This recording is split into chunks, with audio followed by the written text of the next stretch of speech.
في الفيديو ده هنتكلم فيه عن افلام التيك توك المصري، الافلام اللي بتنافس هوليوود في صناعه السينما. فقبل اي حاجه حضر لي خربوش الشاي بتاعك ويلا نبدا. ايه القرف ده يا جدعان؟ في ايه؟ ايه القرف ده؟ ايه القرف ده؟ ايه القرف اللي انت عملته ده يا يعقوب؟ ايه القرف ده؟ طيب ايه القرف ده؟ خلينا في القضيه ايه الاساسيه. القرف طيب. ده؟ ايه القرف ده يا جدعان؟ في ايه؟ ايه القرف ده؟ تعملي ايه؟ بتاكلي؟ ايه ده؟ ماما بتضرب تيتا وبابا قاعد ساكت كمان؟ قومي كلي في المطبخ. عاجبك كده يا ابني؟ معلش يا ماما، ده قلم يعني مش قصه. عادية اخصى على اليوم اللي ربيتك فيه. عايزة تاكل معانا ولا ايه؟ انت مالك متضايق؟ لا مش حاجه. بحسب كنت هقومك تاكل معاه. هو انا ليه حاسس من طريقه ابنها كده انه لسه واكل علقه محترمه من مراته؟ كل ننزل، عايز حاجه؟ خد الزبالة معاك وانت نازل. خلاص ماشي. ما تتأخرش. ماشي يا سام، يلا ماما جوه؟ جوه. طب انت رايح فين؟ انا نازل على القهوه شويه. طب امال ايه اللي في ايدك ده؟ ده الزباله، هاخدها معاك يوم. الزباله؟ ماشي صح يا ماما؟ ماما صح. ماشي. الزباله؟ لا مش زباله. مراتك ما بترميهاش ليه الزباله؟ يعني انت سبت الشتايم والضرب وكل الهليله دي واتضايقت ان هو اللي بيرمي الزباله، مع ان ده الطبيعي اصلا يعني. تعالى يا حبيبي، نورتي بيتي. ايه رأيك في شقتي؟ حلوة؟ الله. ما تخافش، اوعى تخاف، انا عايزاك هنا تبقى زي الاسد كده. انا جوزي المغفل ما بيجيش هنا خالص. عارفه؟ انا اول مره اشوف بيت بالحلاوه دي. ايه رأيك؟ عارف الدولاب ده بكام؟ خشب زان. ما عندكوش انتوا الحاجات دي؟ ده بقى عدى مرحله العبث بكتير، بقى حاجه كده اسمها استعباط. حلو ده. طب هو جوزك ما بيسالش عليك خالص ولا بينزل ولا بيعمل اي حاجه؟ لا، بيبعت لي فلوس بس على فودافون كاش. يا عم ده الراجل رجله بتخبط فيك. ما يا حبيبتي، بابا يا عم استخبى وانت تشوف كل حاجه. مين اللي عمل فيك كده؟ استخبى بس وانت تشوف كل حاجه. بيقول لك مين اللي عمل فيكي بقول كده؟ لك استخبى وانت بس تشوف كل حاجه. تعالى. ايه بابا وعم دي؟ طب عرفت يا بابا من صوته، عرفت عمك بقى من ايه؟ من ريحته. وبعدين يا طفله يا سئيله عمالين يقولوا لك ايه اللي حصل، وانت كل اللي انت حافظاه استخبوا وهتعرفوا كل حاجه. يا فين اللي بتقول حاجه زي عقيده الفايه دي؟ هو انت لسه واقفه على الجدار؟ وما كنستوش ولا سيئتين؟ ده بيهارك يا سيدي النهارده. انا عرفت منك يا بنت انت يا بنت. هو انا مش قايلك تكنسي الجدار كويس وتسيقيه عشان صحابي زمانهم جايين؟ كويس ان انا جيت قبل ما هم يجوا عشان ما يشوفوش القرف اللي انت بتعمليه في البيت. انت فاكره ان انت ابوكي هيمشي ويسافر يروح مع اخوه ده يلف معاه هنا وهنا علشان يجيبوا فلوس يرضوني بيكي مكان جابوا لي خدامه؟ ها يا بنت، انا مش هفضل القعده دي فيكي، مش فاضيالك. عندي حاجات كتير اهم من كده بكتير. ابوكي عارف ان انا قاعده في البيت ما بخرجش مع اصحابي ولا بشتغل ولا بعمل اي حاجه. حسك عينك انك ترني عليه تقولي له اي حاجه انا بعملها. انا هقول له. هتقولي له؟ هتقولي له ايه؟ تقولي له ماما اللي هي مرات ابويا ما بتعملش حاجه خالص. ماما قاعده في البيت ما بتعملش حاجه، ماما بريئه ما بتعملش حاجه، صح؟ عيديها. لا شكلك كده عايزاني ان انا ايه؟ اديكي على دماغك واعلمك حاجه. انا عرفت منك اكتر وعملت بعرف.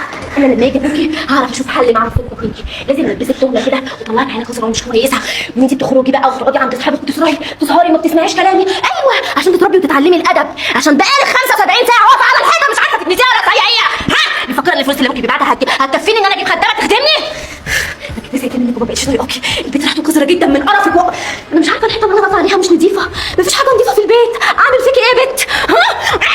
اعمل فيكي ايه؟ انت هتفضل ساكت كده لحد امتى؟ صبر. ما هي هتكنس الباقي ازاي حضرتك بشريط المجرمين اللي انت حاطاه على عينيها ده؟ هو ليه حضرتك بتشرحي الجريمه؟ طيب انا ما شفتش حد بيشرح هو بيفكر في ايه.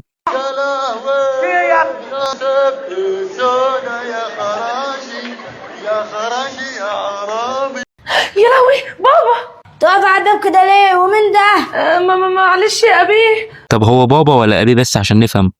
ابي ايه وزفت مين؟ تقف كده ليه؟ يا والله يا ابي ده هو لسه ساكن جديد وما كانش يعرف مين اللي في العماره. طب انت واقف كده ليه؟ عاوز حاجه؟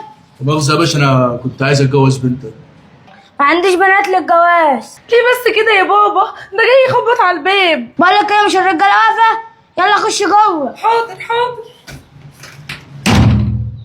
وانت يلا توكل على الله، ما عنديش بنات للجواز. كنت جاي أطلب بنتك. بقول لك ما عنديش بنات للجواز. فكر يا حاج في الموضوع. لا ما بفكرش، انا فكرت. يلا بقى خد رقم تليفوني ويبقى رن مش عليا. عايز رقم تليفوني، يلا توكل على الله. اسمع مني، خد رقم تليفوني. لا مش عايز انا الرقم.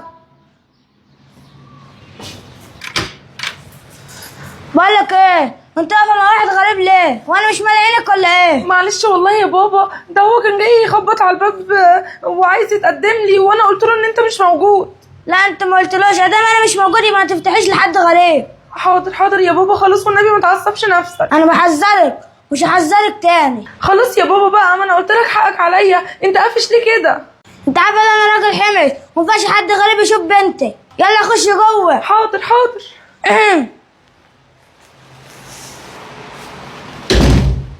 هو العيب مش على الطفل والله، يعني اصل هو في الاول وفي الاخر طفل. ايه ده؟ مجنونه دول. المفروض الشخص الطبيعي يعني لما بيعوز يقول لحد حاجه بيشاور له مثلا، بيشده، لكن مش بياكلوا 4 اقلام خدامين. ده كده المفروض تبقى العماره كلها سمعت اصلا. تعمل ايه يا بنت؟ انت جننتي؟ انت عارفه انا دلوقتي ممكن اقتلك؟ يا بيه بس اقتلك. وطي صوتك. ايه؟ وطي صوتك كمان؟ عايزه تفتنيني؟ ايه ده بس يا بيه، اسمع كده.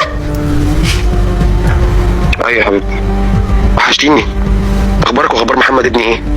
وحشني قوي، عايز اجي اشوفه عندك في البيت. واللي معاكي ده هيغور امتى؟ انا مش فاهم انت ليه ما خلصتيش منه لحد دلوقتي، وازاي قادره تعيشي معاه كل ده؟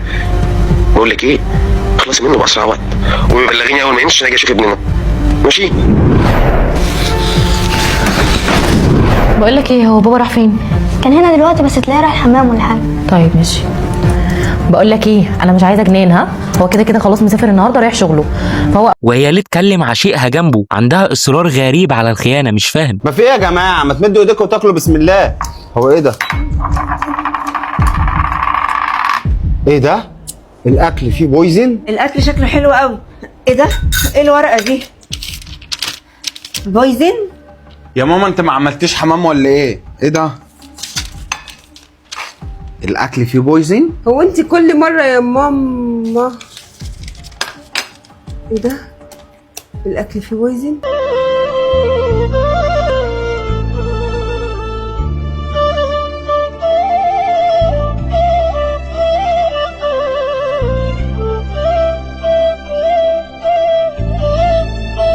طيب يا جماعه، بعد بحث مطول اكتشفت ان بويزن دي هي ما اسمهاش بويزن اصلا اولا، وتاني حاجه انها معناها سم، وانا مش عارف هم ليه كاتبينها بالفرنساوي، يعني هم مش ساكنين في حواري باريس. اشمعنى انت يعني ما طلعتكيش؟ والورقه دي مكتوب فيها ايه؟ مكتوب فيها الاكل فيه بويزن. اه صح يا ماما، انت الوحيده اللي ما معكيش ورقه. لا لا يا عبد الله، الورقة دي اكيد فيها سر. سر ايه حضرتك؟ هو مكتوب ان الاكل فيه سم، فين السر في الموضوع ده؟ كل طبق فيهم مكتوب فيها الرساله دي مفضوحه قوي يعني. ما تقولي لنا انت عامله لنا ايه ولا حاطه لنا ايه في الاكل بقى ان شاء الله. انا هقول لكم، الاكل ده ملوش مكان للخاين. طب ما هو كده حضرتك كلهم خاينين، لانك حاطه على كل طبق منهم، ما كنت تاكلي لوحدك وتريحينا. الخاين ما يبقاش قاعد معانا ولا ياكل من اكلنا. انا مش فاهمه حاجه يا ماما، قصدك ايه بالكلام ده؟ انا اللي فهمته ده، انت عايزه تموتينا؟ انا قلت للخاين انت خنت العهد. هو ايه ده اللي خنت العهد؟ هو احنا في مملكه ابليس؟ انا مش فاهم يا ماما، عهد ايه وبتاع ايه؟ هو انت بتحضري عفاريت ولا ايه؟ هي امك بتتفرج على مسلسل المداح ولا ايه؟ ايه يا امك الكلام والالغاز اللي انت شغاله لنا بيهم ده؟ هو يا عبد الله الموضوع فيه الغاز، بس ايه الكلمتين اللي امك عايزه تقولهم ومش قادره تجيبها سكه ودغري وعماله تحور عشان تقولهم؟ ما تقوليهم على طول يا ماما واخلصي. ولا في الغاز ولا حاجه، كلوا ما تشغلوش بالكم. هو انت بعد ما كركبت لنا بطننا جايه تقولي لنا كلوا؟ انا عن نفسي انا مش هاكل. استنى عندك، اقعد. ماما من الاخر كده انت عايزه توصل لنا ايه؟ عشان بقى ايه، انا الواحد زهق وجعان ومش فاهم حاجه، واذا كنت يا ست حاطه لنا بويزن في الاكل انا ما عنديش مشكله وما بخافش وما عنديش اي حاجه، وبعدين خايم مين وبتاع مين؟ ده احنا كلنا اولادك يعني، وكلنا بنخاف عليك وكلنا بنتمنى لك الرضا ترضي. ايه الحاجات الغريبه دي؟ هو انت بتتفرجي على افلام قصيره كتير؟ بتفرج على افلام قصيره. هتعرفوا كل حاجه دلوقتي. ايوه ايه بقى الحاجه اللي بس يا هنعرفها؟ هارون.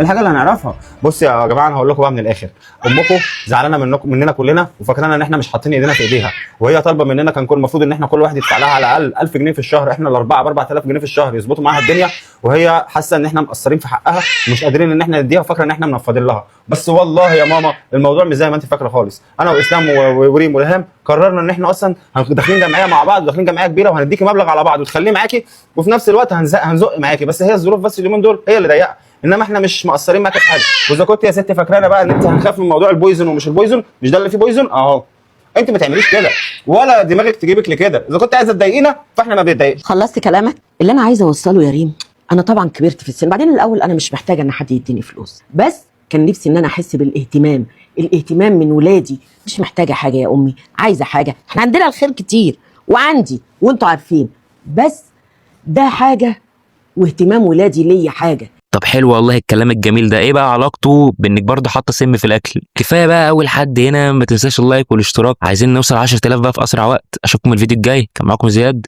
السلام عليكم. افرح واضحك، انسى العمر بيعدي يا حبيبي، سنة راحت يا حبيبي، سنة راحت يا حبيبي. بتكبر يا حسين، بتكبر يا ولد، ولا عيش يوم. ايه القرف ده يا جدعان؟ في ايه؟ ايه القرف ده؟ ايه القرف ده؟ ايه القرف اللي انت عملته ده يا يعقوب؟ ايه القرف ده؟ طيب ايه القرف ده؟ خلينا في القضيه الاساسيه. ايه القرف ده؟ ايه القرف ده يا جدعان؟ في ايه؟